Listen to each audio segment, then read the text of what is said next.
This is the Daily Market Comment for Thursday, May 26th by Raf Boyajian. I'm Christina Marujos, and thank you for joining us at xm.com.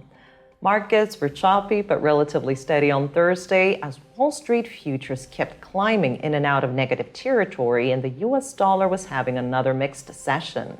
The mild risk-on tone is riding on the back of yesterday's rebound in US tech stocks, which rallied after the FOMC minutes hinted that the Fed may take a step back from hiking interest rates later this year. The minutes reinforced expectations that the Fed would again raise rates by 50 basis points in the next two meetings, but policymakers argued that moving expeditiously now would allow them to pause and assess the situation at some point later in the year. Nevertheless, while the minutes provided several reasons for optimism, everything depends on how soon and how quickly inflationary pressures begin to subside. Otherwise, the Fed has signaled that a more restrictive stance of policy may be necessary. Hence the somewhat cautious follow-on rebound in equity markets today.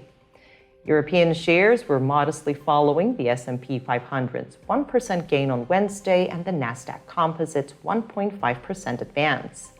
However, U.S. futures were struggling on Thursday, likely weighed by Nvidia's weak earnings guidance that came after Wall Street's closing bell yesterday, and Asian markets were mixed too, with worries about the Chinese economy once again acting as a bit of a drag.